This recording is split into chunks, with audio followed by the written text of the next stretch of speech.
La carence affective m'a rendu débile, complètement débile. À l'âge de 20 ans, j'ai fait la première grave erreur à cause de la dépendance affective. Cette vidéo, c'est la deuxième partie de l'autobiographie d'un dépendant affectif. Si tu veux savoir ce qui s'est passé dans ma vie avec la dépendance affective, l'origine de cette carence affective et comment j'ai vécu l'enfance et l'adolescence, je te suggère de regarder la première partie en lien dans la description. 2008, on est en 2008, j'ai 20 ans et je fais la plus grosse erreur jusque-là, due à la dépendance affective. J'étais obsédé. Attends, on va recommencer dans l'ordre. Parce qu'à la fin de la vidéo précédente, je parlais notamment de comment, dans l'adolescence, entre l'âge de 15 et 18 ans, ma dépendance affective, elle s'est manifestée aussi dans l'amitié avec des garçons, avec des hommes. Et mon meilleur ami, que je mentionne déjà dans la vidéo précédente, la première partie, il a un rôle important dans cette histoire. Et en fait, pour te dire à quel point on était liés, on était assez, bon, on était adolescents, on était les plus émotionnels, enfin voilà, période émotionnelle pour tout le monde, même si on est, enfin, particulièrement sensible émotionnellement, même si on n'est pas dépendant affectif. Lui, je pense pas qu'il était dépendant affectif, mais il était juste sensible et il était dans son adolescence. Et en fait, on a beaucoup connecté aussi, pourquoi on est devenus meilleurs amis, sûrement parce qu'on avait comme intérêt commun le foot, et en particulier la Juventus, qu'on était les deux italiens, et tu sais à quel point peut-être le foot ça rassemble. Et voilà, il suffit qu'on soit supporter de la même équipe, on est tout de suite potes. Tu vois, pas de question à se poser. C'est un peu le côté positif d'être supporter de foot.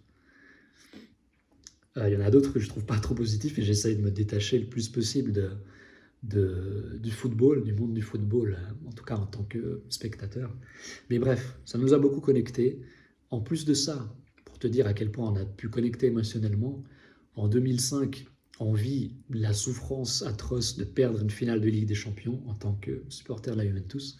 On était chez lui, je me rappelle, il y avait ses parents, je crois qu'il y avait mon père aussi. Et à la fin, je me rappelle encore, j'étais tout seul dans les toilettes en train de pleurer. Tellement, on était dévastés, vraiment. Et moi, pour te dire, à l'époque, et même dans ma vingtaine encore, je faisais des dépressions quand mon équipe favorite perdait. Enfin, quand elle perdait des finales ou voilà, les championnats à la dernière journée, et que j'étais dévasté pendant quelques jours en tout cas, peut-être même une semaine. Heureusement, c'est plus comme ça et c'est un peu un signe que j'ai mûri émotionnellement. Mais waouh, c'était chaud. Mais donc, ça nous a quand même connectés, tu vois, le foot, que ce soit dans le malheur ou dans le bonheur, ça nous connecte. Et l'année suivante, on a eu le lot de consolation, l'Italie est championne du monde. On a été voir le match au stade de Genève sur grand écran et c'était l'euphorie. C'était l'euphorie. Je pense que j'ai jamais vécu une telle euphorie dans ma vie. C'était l'extase au niveau... pardon, j'ai des crottes de nez qui me dérangent des fois. Et puis c'est sec. J'ai le nez sec, j'ai déjà dit dans mes vidéos. Quand je me touche le nez, c'est pas parce que je prends des traits, mais c'est parce que j'ai le nez sec. Et ça me démange. Peut-être j'ai un tic nerveux aussi comme ça, je sais pas. Mais concrètement, ça me gratte. Donc, on se connecte à fond grâce à ces événements émotionnels, on va dire. Et cette fille, je crois qu'elle était là en plus, elle était aussi au stade, mais je la connaissais pas encore. Cette fille qui allait devenir l'objet de mon obsession pendant à peu près 2 ans, je crois. Et donc, pour mettre le contexte, on a fait l'apprentissage ensemble avec mon meilleur ami. J'ai réussi par les poils du cul d'avoir le certificat. Lui, il n'a pas réussi. Ensuite, il a décidé d'aller dans une autre direction. Il n'a pas fait le rattrapage qu'il aurait pu faire l'année suivante. Donc, on se voyait moins souvent, mais on avait quand même notre groupe de potes avec des filles et un mec en particulier qui n'était pas avec nous en apprentissage, mais il était cuistot. Et voilà, on avait ce groupe. Et on continuait à sortir ensemble, on se voyait, etc. Mais au bout d'un moment, notre pote cuistot, il nous ramène 2 filles qu'il a connues, je ne sais pas trop comment.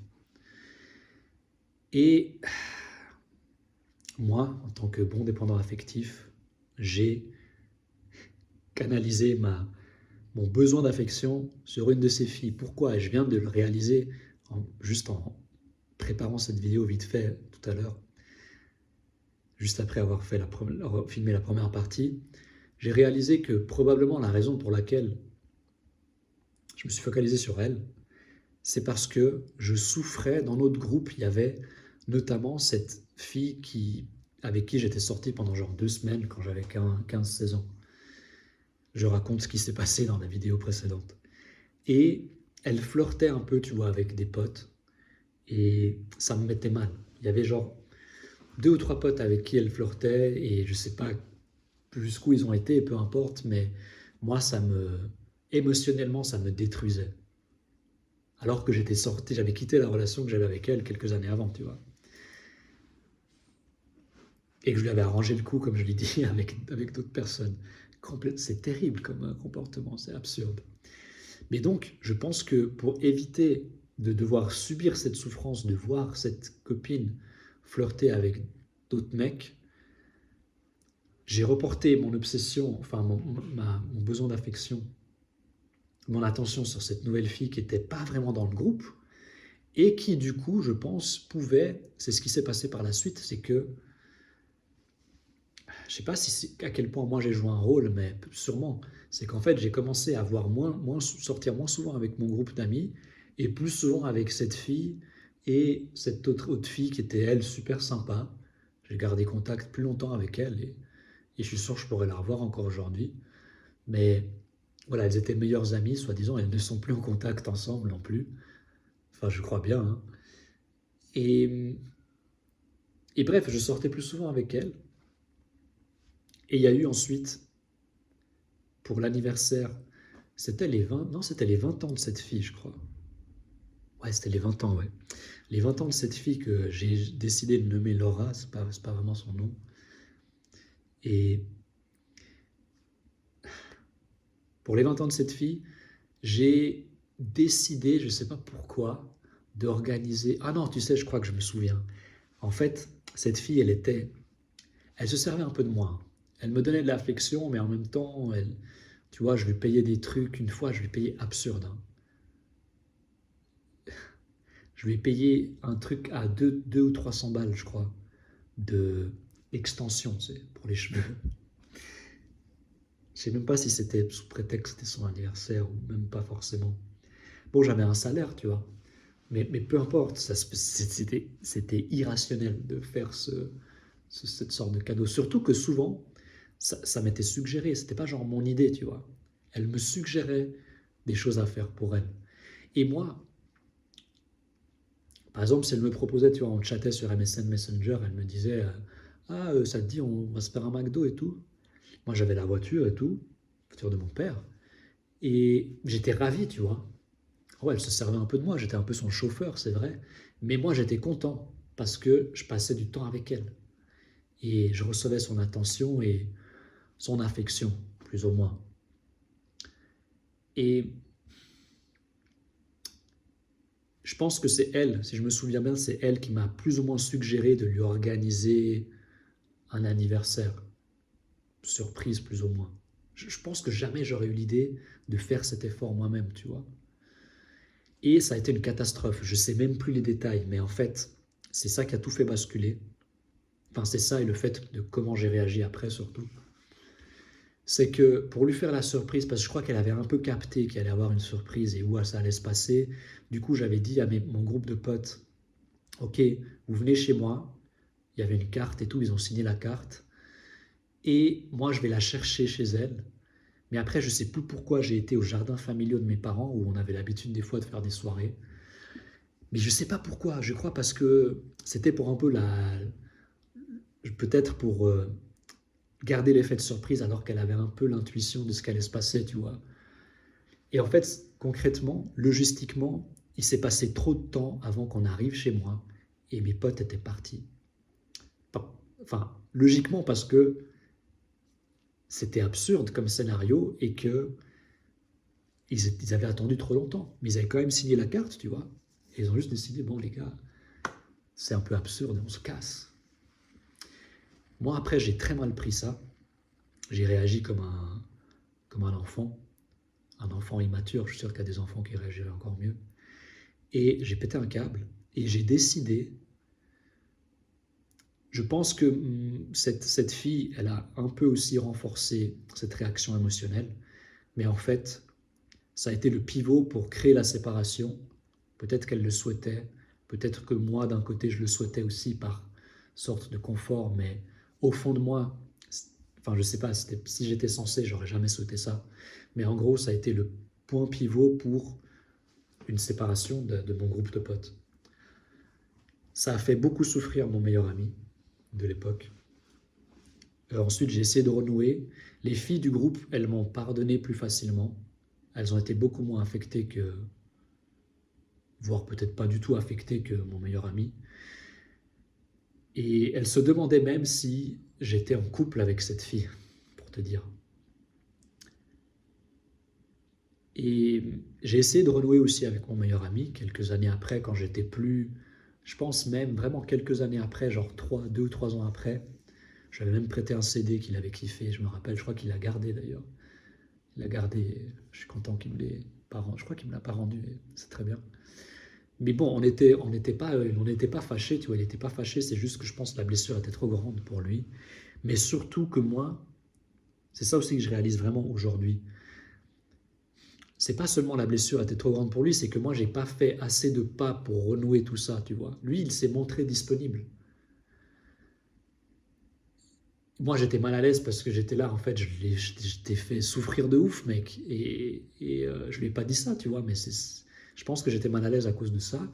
Mais le vrai problème, c'est que j'étais toujours dans la dépendance affective. Et même si j'étais plus cette fille-là qui a créé ce scandale, enfin, qui m'a permis de créer ce scandale, parce que je peux pas dire que c'est sa faute, c'est moi qui ai tout créé finalement, même si elle a été une co-créatrice très importante, co-créatrice, collaboratrice très importante dans cette catastrophe. Mais qu'est-ce que je voulais dire? Oui, probablement que en fait, c'est ça, j'ai pas eu la capacité d'être un bon ami pour mon ex-meilleur ami, tu vois, et de l'appeler, tu vois, de lui proposer des trucs, de se voir, de renouer, tu vois, de reconstruire ce que moi j'avais détruit quelques années avant, et que lui, il était là, il était en partie quand même disposé à reconstruire, sauf que, puisque c'est tout moi qui a détruit, ça me paraît logique, tu vois, que lui, il va pas faire trop d'efforts, il a été blessé, donc en fait c'est à moi de, ok, maintenant je vais reconstruire, tu vois, c'est moi qui va créer les fondations, j'ai tout défoncé, j'ai détruit l'immeuble, tu vois, de notre amitié. Maintenant, je vais reprendre les fondations, je vais créer les fondations, je vais mettre les briques sur briques et je vais t'inviter pour faire ça, tu vois, mais c'est moi qui va initier. J'ai pas fait ça. En fait, je sais pas, j'étais accaparé par d'autres trucs, j'avais d'autres troubles dans ma vie, tu vois. J'ai toujours été très sensible, donc j'étais affecté par d'autres choses. Et très probablement, maintenant, je me rappelle pas, en 2011, mec, j'avais une copine en fait en 2011. Mais c'était ma première vraie copine, mais relation longue distance. Et je pense que j'étais avec elle. Il me semble que j'étais avec elle quand j'ai revu mon ancien meilleur ami. Mais voilà, elle était en Espagne, elle est venue qu'une seule fois à Genève. J'ai été plusieurs fois, on se voyait au Portugal parce que elle étudiait juste à côté de Lisbonne, mais en Espagne. Bref, c'est possible que c'était aussi la raison pour laquelle j'ai pas renoué. Tu vois, j'avais d'autres potes, mais j'ai pas eu la force, la capacité de renouer avec mon ancien meilleur ami, probablement parce que j'étais toujours dépendant affectif et que ben là j'étais concentré sur ma relation à longue distance, même si j'avais beaucoup d'espace du coup parce que ma copine n'était pas là. Je la voyais pas souvent, tu vois. Puis j'étais pas tout le temps au téléphone avec elle ou quoi.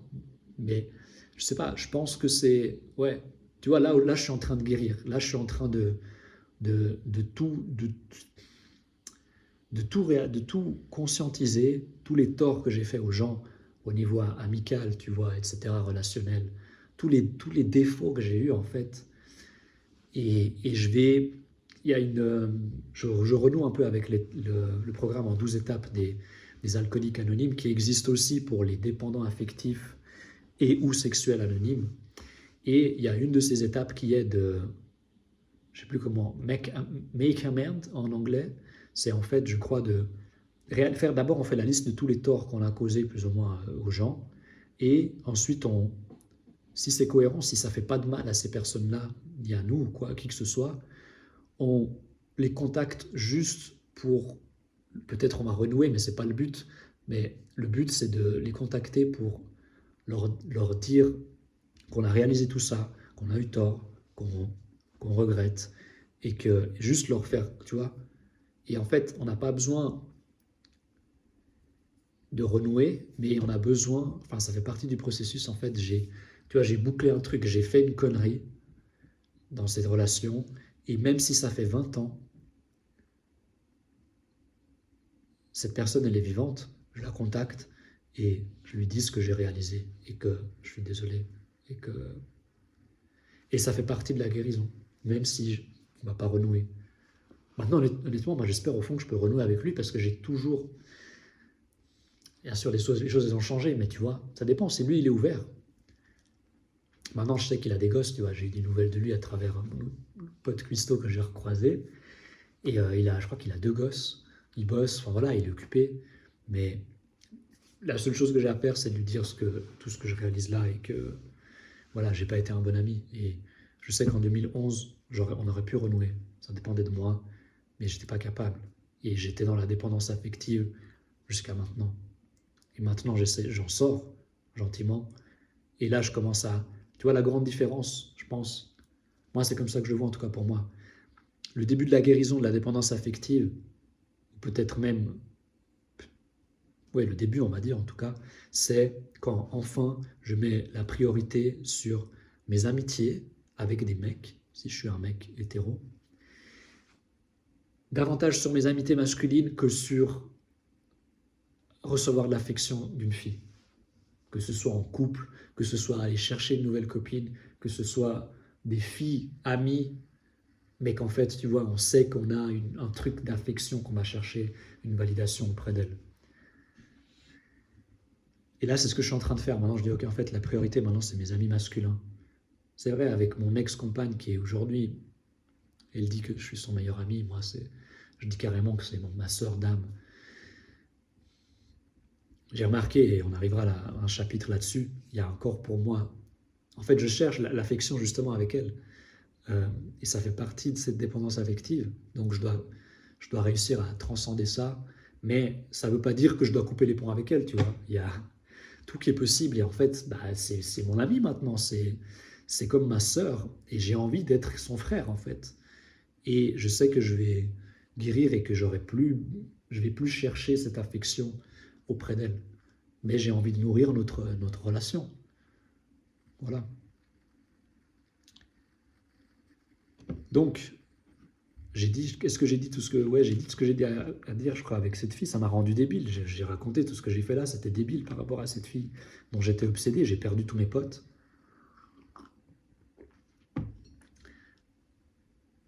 Et, et comme je l'ai dit, j'aurais pu renouer. Il y en a un avec qui je suis plus proche, je l'ai juste croisé dernièrement et j'ai son numéro et je sais que si je le sollicite, on peut se voir. Ça m'a fait trop plaisir de le voir, ça avait l'air de lui faire plaisir quand on s'est croisés. Et voilà.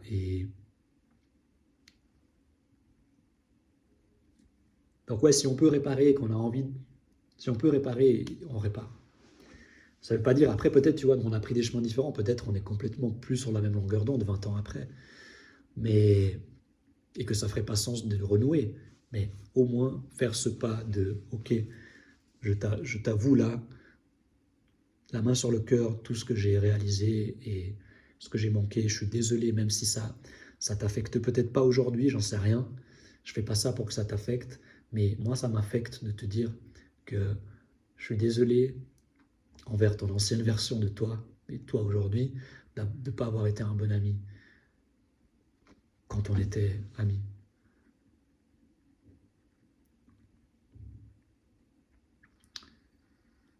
La suite de mon histoire, je regarde mes notes, ouais, voilà, c'était inévitable tout ce que j'ai raconté. Ma dépendance, elle était trop forte et j'étais pas conscient de ce qui se passait. J'étais pas conscient. Et en fait, oui, je vais préciser ça, c'est qu'avec cette fille dont j'étais obsédé pendant à peu près 2 ans, on va arriver à comment je me suis détaché d'elle, mais tu connais peut-être le schéma maintenant. Je faisais des crises de jalousie à chaque fois qu'elle me parlait, qu'elle était avec un mec, tu vois, parce que pendant les années où j'étais, enfin les 2 années où j'étais en lien avec elle, amicalement, j'ai même pas envie de dire amicalement, c'était maladivement, quoi. Mais elle a été en couple, enfin, elle a eu des copains comme ça, tu vois. 2 copains en tout cas, dont je me souviens, et des flirts, voilà, des relations super courtes, quoi.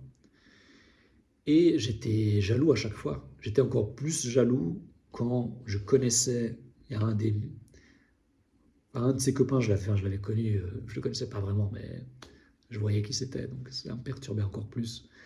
Et quand j'ai su qu'elle avait fait un truc avec un pote à moi qui était en apprentissage, qui était à l'école primaire avec moi aussi, et j'ai appris ça de sa bouche à elle, c'est elle qui m'a dit, j'ai pété un câble. Et bref, voilà, dépendance affective, ça a créé ce genre de drame, de schéma. Et comment je me suis séparé d'elle? Je l'ai lâchée parce que j'avais rencontré une autre fille sur laquelle j'ai mis mon focus. Une fille que j'avais rencontrée, j'étais un soir dans un bar avec un pote, et c'est cette fille qui est venue à notre table, elle était avec sa sœur. Elle est venue seule à notre table pour nous demander si on avait des plans, c'était pendant la semaine, donc il y avait pas, c'était pas genre le week-end où il y avait plein de trucs qui se passaient ou quoi. Je crois que c'était ça, c'était pendant la semaine. Et peut-être c'était pendant les vacances d'hiver, c'est possible, je sais plus. Et elle vient nous demander si on a des plans pour sortir ou quoi, tu vois.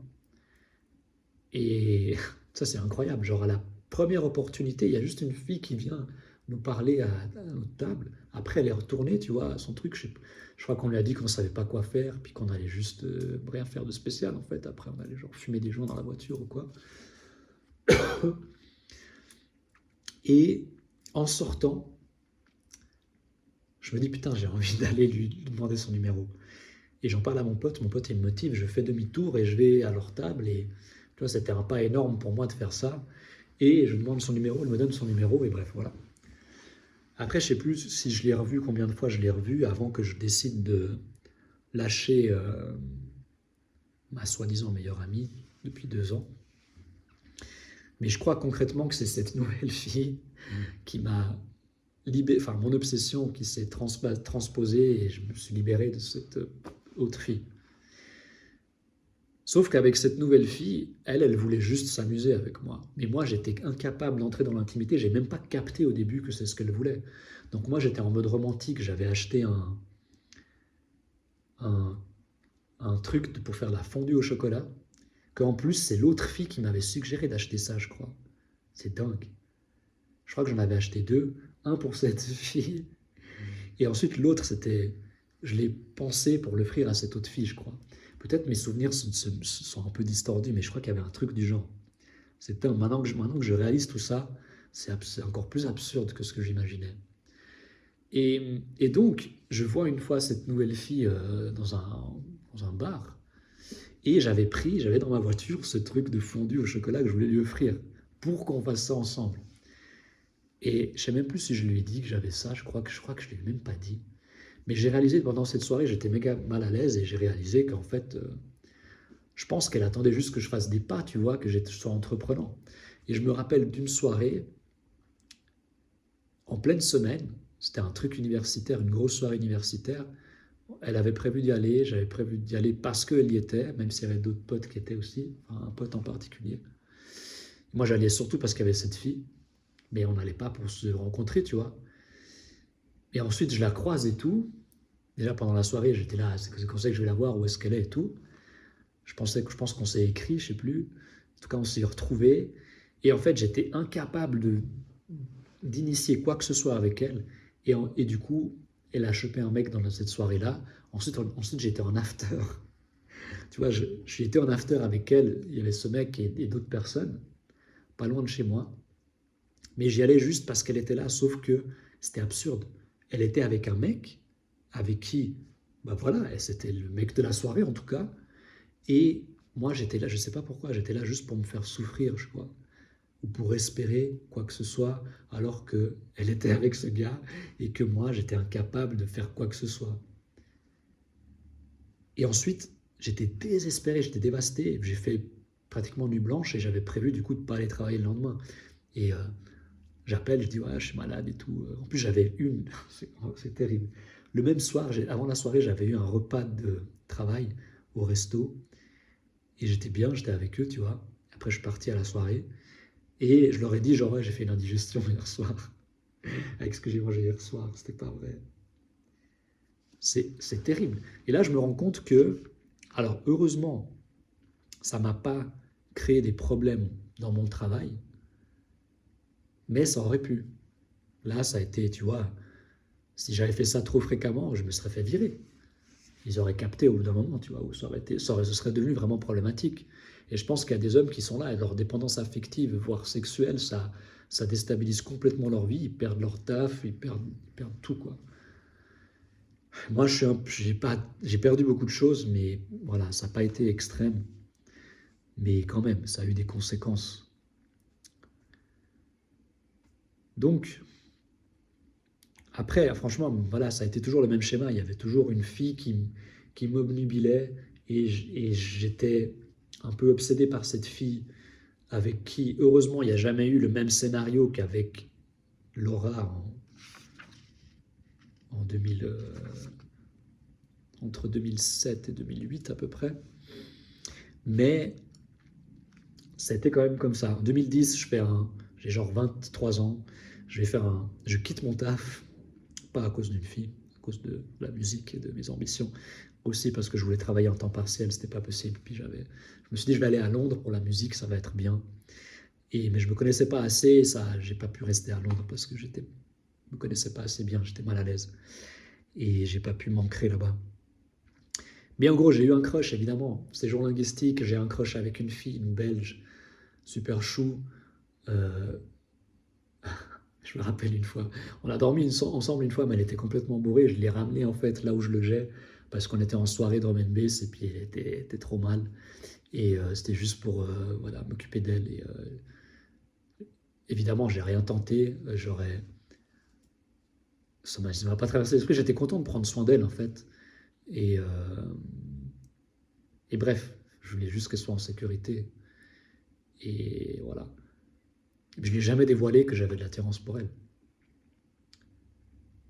Mais ça m'affectait, tu vois. Je sortais en soirée et tout, et chaque fois, je ne pouvais pas être à l'aise parce que j'avais de l'attraction pour elle, ce sentiment, et je n'étais pas capable de l'exprimer. C'était terrible. Ensuite, il y a un peu le même scénario qui se passe quelques mois après à Malte aussi pour un séjour linguistique. J'ai un crush de nouveau sur une fille. Un soir, pourtant, on a eu des moments ensemble. Je crois qu'elle avait un copain en France, mais ça se passait pas trop bien. Elle flirtait, elle a embrassé un mec en soirée.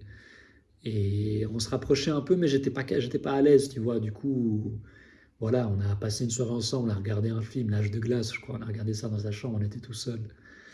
Euh, J'aurais pu faire un rapprochement, peut-être, j'en sais rien.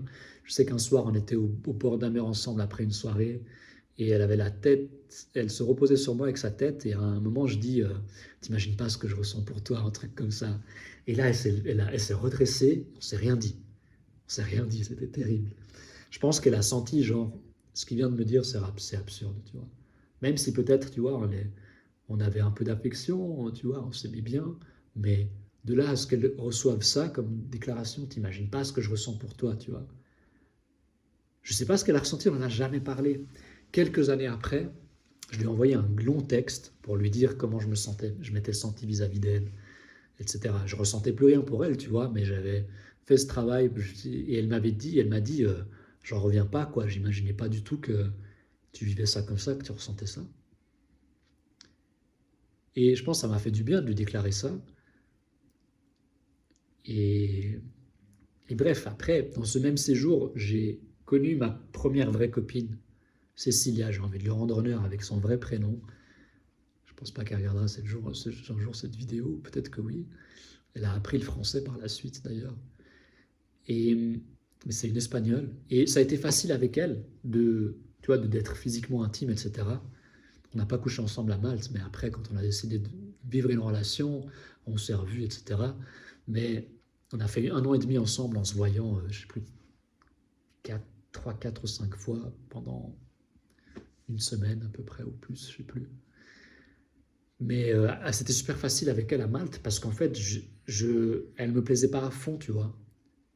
Et d'un côté, tant mieux, après, mon affection, elle a grandi pour elle, et j'ai été triste aussi que ça s'arrête. Et peut-être je me suis arrêté trop tôt aussi avec elle, mais bref, le longue distance, c'était trop compliqué. Et en plus, j'ai accepté, c'est ça aussi, peut-être un peu par dépendance, j'ai accepté de subir le fait qu'elle fumait. Donc j'a- je dis pas que qu'une fille qui fume, c'est complètement éliminatoire. Ça dépend. Si on a vraiment une raison d'être ensemble, je vais passer au-dessus. Par contre, il faudra qu'elle arrête à un moment donné, mais pas qu'elle arrête pour moi, tu vois. Euh, mais dans la plupart des cas, ça, ça me répugne un peu, tu vois, la fumée. Mais voilà, c'est pas éliminatoire. Mais je vais pas dire que. En fait, ça aurait pu être éliminatoire à l'époque par dépendance affective. Non, pas éliminatoire, je veux dire. C'est-à-dire que j'accepte d'être avec une fille qui fume. Ce qui a été un peu le cas finalement, tu vois. Genre, ok, elle me plaisait pas à fond, heureusement, parce que c'est ce qui m'a permis d'être plus facilement intime, même si à Malte, j'ai eu de la peine à l'embrasser pour la première fois, tu vois. Mon pote, il me disait, mais mec, c'est évident qu'elle te kiffe, elle attend que ça. Et j'ai mis trop de temps, c'est la première fois que j'embrassais une fille, réellement en fait. Mes copines quand j'étais ado, on s'est fait des smacks, c'est tout. Et bref, voilà. Ensuite, entre 2012 et 2023, en gros, j'ai eu, comme je l'ai déjà dit avant, peut-être dans la première partie de cette histoire, de cette autobiographie, crush sur crush sur crush, crush après crush après crush après crush. Je tombais amoureux continuellement. Par période, il y avait peut-être même plusieurs filles qui me plaisaient, ou dans un temps très restreint. Parfois pendant des années, j'arrivais pas à leur dévoiler ce que je ressentais. Et c'était une souffrance atroce. Une fois, j'ai invité une de ces filles qui est décédée à l'âge de 30 ans il y a quelques années. J'ai appris ça, ça fait 5 ans déjà maintenant. En plus, elle était enceinte. Et peut-être c'était à cause du Covid. J'ai appris ça 3 ans après, parce qu'on n'était pas. Enfin, on n'était plus vraiment en lien. Enfin, je l'avais croisée vite fait, quoi. Mais on se fréquentait plus quelques années avant qu'elle décède. Ça a été un choc. Franchement, après, j'ai fait de l'ayahuasca, c'est peu après, puis je crois que ça m'a permis de faire le deuil.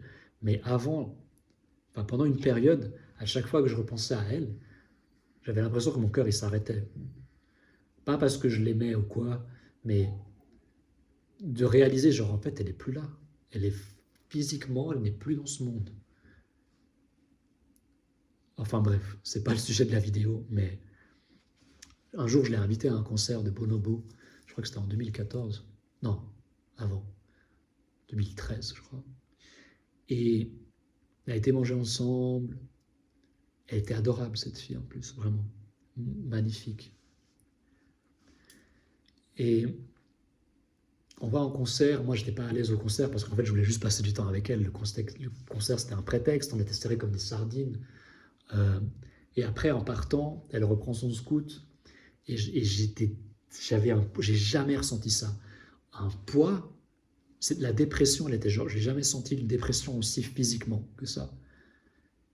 Je sais pas, j'avais l'impression d'être, je sais pas, c'est impossible à décrire. J'étais dévasté émotionnellement et physiquement, je sentais une lourdeur dès qu'on s'est quitté. Parce qu'en fait, tout ce que j'avais envie, c'était genre de la prendre dans mes bras, tu vois. De la prendre dans mes bras, de lui dire. De toute façon, ça aurait été absurde de le faire, tu vois. Qu'est-ce que je leur ai dit? Peut-être non, honnêtement, peut-être juste la prendre dans mes bras, ça aurait été le truc le plus significatif et la serrer, tu vois. Et elle aurait juste senti de l'affection, peut-être elle aurait senti un besoin, mais tu vois, je vais pas lui dire, je lui aurais pas dit genre, je t'aime trop, je te kiffe trop, tu vois, genre c'est absurde. Mais là, ce que je ressentais, peut-être c'est pour ça que je ressentais physiquement ce gros poids, c'est que mon être, il voulait juste l'enlacer et fusionner avec elle, et moi, par mon incapacité, je faisais tout le contraire, je ne faisais rien en fait. Et en fait, je ressentais toute cette énergie sur moi qui restait bloquée en moi. C'est comme ça que je le raconte, je peux l'expliquer un peu aujourd'hui. Et je pense que j'étais un peu en dépression pendant quelques jours après. Ensuite, tu vois, j'ai transposé un peu, je me suis connecté un peu à sa sœur aussi, sa petite sœur, qui avait genre 2 ans de moins, avec qui on sortait en soirée, on sortait ensemble quelquefois. Je finissais les soirées des fois chez elle. Même une fois, cette fille que j'adorais, qui est décédée, je, elle m'a proposé de dormir avec elle, mais juste voilà, par affection, parce elle aime bien dormir avec des gens, elle trouve ça cool. Pas du tout un jour on en a reparlé, c'était pas du tout par intérêt sexuel ou quoi. Et j'ai refusé parce que j'étais mal à l'aise, j'avais peur, je lui ai dit, j'avais peur de déranger, j'avais des allergies, et finalement j'ai dormi dans le lit de sa mère, qui n'était pas là, sa mère, hein, je précise. Mais alors qu'en fait, j'aurais été trop content de dormir avec elle.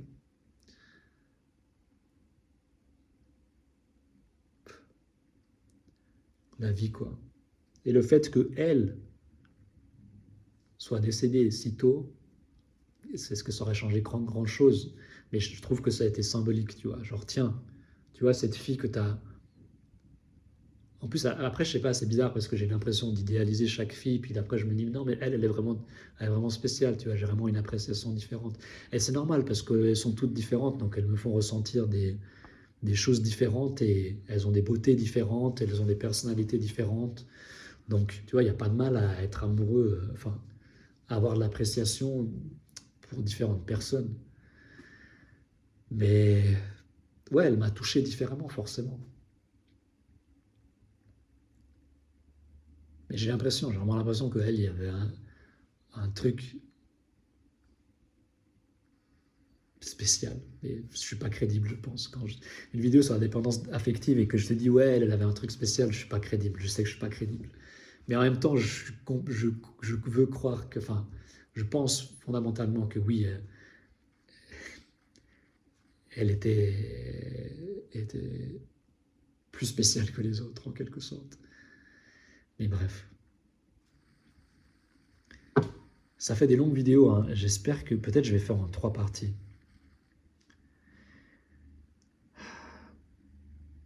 Ensuite, ouais, dans ma relation là avec ma première vraie copine, Cécilia, à distance, il y avait des trucs, des problèmes d'immaturité de ma part. Tu vois, sur Facebook, je faisais un commentaire sur la photo d'une bouche d'une copine. Enfin, ouais, c'était une copine comme ça qu'un un bon pote à moi sortait en soirée des fois avec, et moi j'ai fait 1 ou 2 soirées avec elle, je crois. Et il y avait une photo de sa bouche, et puis j'avais écrit un truc de genre, yummy, tu vois, genre délicieux. Le fait que j'ai osé faire ça, déjà, je trouve ça absurde. Mais et ma copine, elle a vu ça, ça l'a trigger. C'est normal. Après, elle avait été trigger aussi, ma copine, parce que sur un site où je postais mes mix de musique, une fille avait posté, je connaissais pas du tout hein, cette fille, elle avait posté un truc, elle disait ah ta voix elle est trop sexy, et puis bref, elle avait fait un commentaire comme ça. Et tu vois peut-être du coup que ma copine, elle avait aussi, enfin mon ex, elle avait un petit souci de dépendance affective, tu vois, de jalousie pour des trucs qui étaient absurdes. Mais peut-être que elle a réagi comme ça seulement parce que la première chose qui s'est passée, c'est ce commentaire sur Facebook qui était en quelque sorte compréhensible. Enfin, sa réaction était compréhensible par rapport à ça. Contrairement à l'autre commentaire sur un mix d'une fille que je connais pas et je sais même pas à quoi elle ressemble, quoi.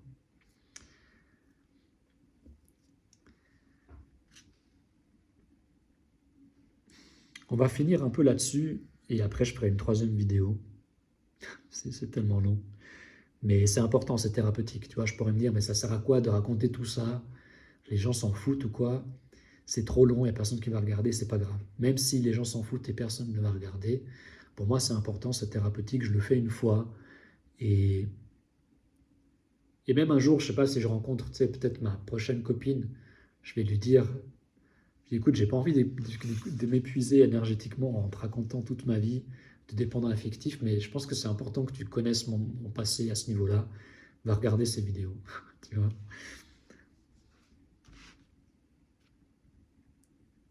Et si tu m'aimes, tu vas le faire. C'est ça que je lui dirais. Non, je rigole. Non, je lui dirais de faire ça avant même qu'on ait développé vraiment de l'amour l'un pour l'autre, tu vois. Voilà, voilà, enfin, ça c'est mon passé. Elle va sentir que j'en suis plus là, mais c'est important qu'elle. Je sais pas, ça me paraît important. Après, je peux aussi me dire, en fait, j'ai traversé ça, elle n'a pas besoin d'aller regarder une trilogie de, de ma vie passée à ce niveau-là. Mais peut-être ça peut créer, tu vois, renforcer un lien émotionnel. Puis, tu vois, si on va faire un long parcours ensemble, voire toute notre vie, ce sera important. Elle sera contente, je pense, de connaître cette partie de ma vie. C'est fondamental quand même. Surtout que peut-être il y aura des résidus de cette dépendance affective encore par le passé, à l'avenir, je ne sais pas. Donc j'ai envie de conclure sur quelques deux choses en particulier, deux filles que j'ai connues presque dans la même période quand j'avais 28-29 ans. Une fille j'ai connue en covoiturage et je lui ai demandé son numéro, elle me plaisait, on s'est revus une fois, j'étais chez elle et on a passé à peu près 24 heures ensemble. On aurait pu coucher ensemble, mais au dernier moment, elle m'a dit qu'elle ne voulait pas. Mais voilà, on était à poil, on s'était câliné, etc. Et je respectais, j'ai même pas été gêné par ça. Peut-être même j'étais soulagé, même si j'étais prêt à le faire, il n'y avait pas de problème. Mais pas de problème. Et on a passé un super moment, tous les deux, elle me l'a dit aussi, même quelques temps après, quand moi j'étais justement, je comprenais pas pourquoi on s'était pas revus et tout. Et en fait, j'étais dans la dépendance affective. Peut-être on aurait pu se revoir si j'avais pas été dépendant affectif, justement. Ou peut-être de toute façon pas. Mais en fait, après coup, j'avais l'impression que bon, ben, on va se revoir en fait. On s'est vu une fois, on va se revoir. Et même si on ne coucherait pas ensemble, j'étais pas là, je vais la revoir parce que j'ai envie qu'on couche ensemble. Non, j'avais juste envie de passer du temps avec elle. Et je me rappelle, je lui avais envoyé une clé USB qu'elle a jamais reçue parce que je crois à la douane, ils l'ont enlevée. Il y avait peut-être un truc écrit aussi. Et j'avais mis de la musique ou je sais plus quoi, des trucs que je voulais partager avec elle. Et je crois sur une lettre, je lui décrivais mon environnement, je sais plus quoi, et enfin ce qu'il y avait autour de moi. Et je sais pas, c'était un peu débile à faire, je trouve, aujourd'hui, ça n'avait pas trop de sens. Mais en fait, j'avais envie de créer un lien avec elle, j'avais envie d'avoir un prétexte de la contacter, de la voir, de faire un truc spécial. Et je vais arrêter surtout parce que la lumière aussi, elle est... Ah, on peut augmenter la luminosité sur l'iPhone, c'est vrai. Mais le soleil s'est couché. Et je raconte cette histoire en parallèle, en fait, quelques mois après. Donc j'ai mal vécu ça, vraiment pendant peut-être même un an, je ne sais plus, mais pendant plusieurs mois après l'avoir vue, j'étais toujours dans ce truc de dépendance affective, c'est-à-dire que je voulais la revoir et je ne comprenais pas pourquoi, et je voulais garder un lien. Et pour elle, après on a eu quelques échanges intéressants, hein. J'avais fait des lectures et je l'avais partagé, ça l'avait touché. Et, et j'étais content, tu vois, je faisais ça. Je sais pas, c'était authentique, j'avais envie de lui partager ces trucs, mais d'un autre côté, j'avais envie de la revoir aussi. Puis un jour, voilà, un jour, je sais pas, je sais plus ce que je lui disais, mais elle m'a dit, en fait, tu sais, j'ai vraiment passé un bon moment avec toi quand on s'est vu, mais voilà, j'ai décidé qu'il n'y avait pas de suite, qu'il n'y aurait pas de suite. Et moi, si j'avais été mature et pas dépendant affectif, peut-être que j'aurais gardé un lien avec elle. Peut-être qu'il n'y avait aucune raison de garder un lien avec elle, tu vois. Mais la dépendance affective fait aussi que c'est impossible de garder les liens avec certaines filles ou certains mecs, si on est, voilà, enfin, peu importe, selon nos attractions, tant qu'on est dépendant affectif. Tant qu'on sent qu'en fait on est encore dans ces schémas avec cette personne et qu'en fait du coup on souffre, ben, on ne peut pas fréquenter cette personne. Et ça fait vraiment mal parce que, surtout je parlerai ça dans la prochaine vidéo, il y a une fille, c'est l'avant-dernière fille avec qui j'ai eu vraiment un schéma de dépendance affective. Euh, mais elle était vraiment géniale. Et avec elle, j'avais vraiment pu connecter assez profondément très vite. Et c'est pour ça que ça a fait plus mal après de réaliser, en fait, je suis en train de la perdre, même comme amie, parce que je suis dépendant affectif et que j'ai merdé, en fait. Qu'elle s'est éloignée et que, voilà. Mais c'est comme ça, c'est le prix à payer jusqu'à ce qu'on guérisse et qu'on puisse avoir des relations saines. Et là, bah, on peut avoir des amis, des copines, mais c'est sain, il n'y a pas de problème de dépendance affective. Et oui, je voulais juste faire la comparaison.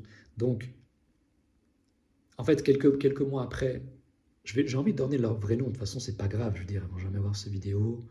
Je leur donne juste leur prénom, on va pas savoir. Mais j'ai envie de leur rendre honneur, tu vois, des fois, à ces filles. Il y en a une que j'ai pas dit son prénom, mais c'est pas grave. J'ai envie de rendre honneur à celles qui m'ont fait vraiment du bien, tu vois. Voilà.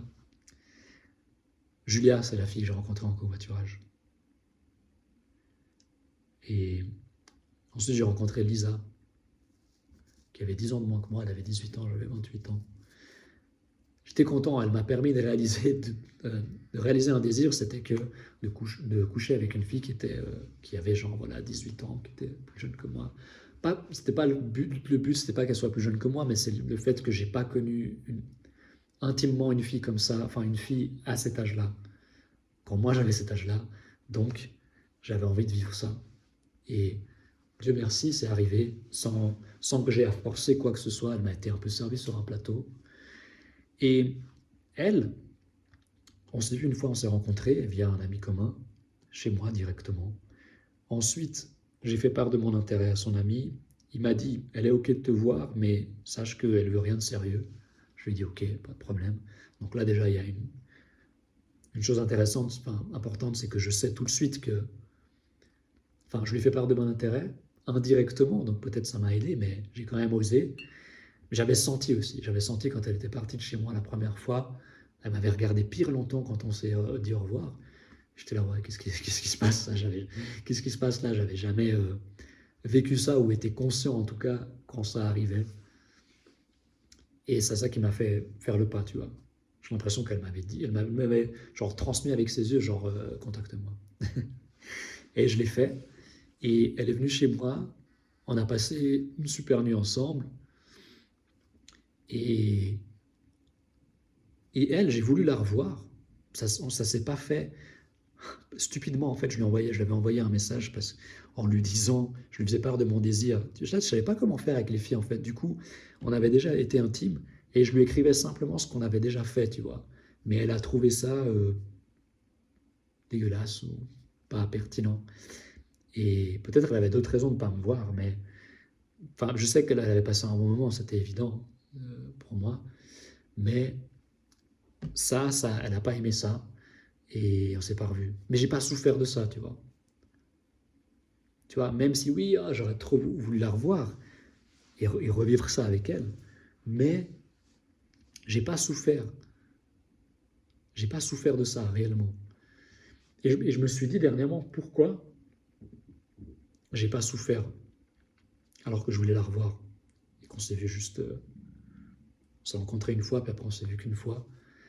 Alors qu'avec Julia, précédemment, ben, on a été intime, et c'est justement ça. Je pense qu'il n'y a pas eu la fusion à travers l'acte sexuel concrètement qui fait que j'avais encore cet attachement, tu vois, même si j'avais pas besoin de coucher avec elle, avec Julia. Peut-être c'est faux, peut-être en fait c'est juste que peut-être c'est parce que Lisa m'avait dit enfin, m'avait fait comprendre dès le départ, ce sera rien de plus, mais bon, tu vois, on aurait pu se revoir et s'amuser ensemble encore quelques fois. Mais j'ai pas souffert de ça non plus. Enfin, j'ai pas souffert vis-à-vis d'elle. Par contre, après, j'étais toujours en dépendance affective. Mais j'ai pas vécu ça avec Lisa parce que j'ai pu fusionner avec elle, en quelque sorte. Enfin, concrètement, on va dire. Vraiment, je me suis dissous en faisant l'amour avec elle. C'était cool. Mais, mais voilà, je vais m'arrêter là. Ensuite, on aura dans la dernière vidéo. Ah non, bah, je vais juste dire ça. Il y a aussi une fille un peu avant ces deux filles-là, avant Julia et Lisa, une fille qui me plaisait pas vraiment, ou qui me plaisait de moins en moins. Plus je passais de temps avec elle, moins elle me plaisait. Et un jour, on a couché ensemble, mais j'avais pas vraiment envie. C'était un peu par, je sais pas, par désespoir ou je ne sais quoi, ou par opportuniste, je sais pas. C'était pas ouf. Franchement, c'était pas ouf. On aurait peut-être pas dû le faire. Elle était ouverte à ce qu'on garde que contact après. Après, j'ai pas été cool avec elle. Et ça aussi, c'est des schémas nuls, tu vois. Ça arrive que dans la carence affective, ça fait partie en fait des signes. C'est qu'on peut coucher avec des personnes qui nous attirent pas. Si. Voilà, je vais arrêter là. Il y aura la troisième, c'est super long, mais voilà, je dois aller au bout de ce processus, ça fait partie de ma guérison. Ensuite, on parlera des années 2018 à aujourd'hui. Et là, il y aura une fille en particulier qui m'a marqué, que j'ai mentionné un peu tout à l'heure. Et en réalité, trois autres filles voilà, qui vont donner des exemples supplémentaires de qu'est-ce que ça a été de vivre cette dépendance affective. Et le côté sexuel, là, il est pas trop rentré en compte, mais en fait, il était en parallèle à tout ça, c'est vrai. Et je vais déjà le dire ici, je le répéterai si j'y pense dans la prochaine vidéo, mais c'est que le côté sexuel, donc la masturbation, regarder du porno, etc., fantasmer, notamment sur des filles. Quand je fantasmais, c'était des filles que je connaissais, tu vois. Ça, c'est des trucs qui sont compensatoires, c'est des béquilles. Et c'est vrai que ça permet, c'est pas inutile, hein, même si c'est pas cool en définitive. Mais ça nous permet de soutenir, en fait, ouais, de masquer les émotions négatives. Et en même temps, ça donne l'illusion à notre cerveau qu'on se reproduit avec des filles qu'on désire. Et je pense que c'est encore plus puissant quand on fantasme sur des filles qu'on connaît. Et là, notre cerveau, on lui donne vraiment. Si on arrive en plus à avoir un détachement émotionnel, en quelque sorte, enfin, c'est comme ça que j'ai l'impression que c'est ce que j'ai vécu. J'avais une sorte d'équilibre en fantasmant sur une fille que je connaissais, en me masturbant, en imaginant me reproduire avec elle, tu vois. Alors que, voilà, c'était une amie en fait, et qu'il allait rien se passer de plus entre nous. Mais qu'en fait, ça avait un côté équilibrant. Jusqu'à un certain point. Parce qu'après, c'est pour ça que j'ai arrêté. C'était un peu un miracle, mais j'ai arrêté de fantasmer sur elle et de fantasmer tout court et de me masturber parce que, en prenant de l'âge probablement, je constatais les conséquences physiques, mais aussi émotionnelles et mentales de ces éjaculations trop fréquentes. Donc en fait, ça devait de toute façon s'arrêter. Tout ça, ça devait s'arrêter à un moment donné. Et maintenant, je fais face, voilà, à cette dépendance affective, ce besoin d'affection et toute cette introspection que j'avais déjà fait en partie, mais qui est là, elle est encore plus profonde et plus complète pour concrètement parcourir ce chemin de guérison. Je m'arrête là, fais part de tes propres impressions, tes propres histoires si tu connectes à ce que je raconte. Et rendez-vous dans la troisième partie de cette autobiographie d'un dépendant affectif que je vais enregistrer demain. Ciao.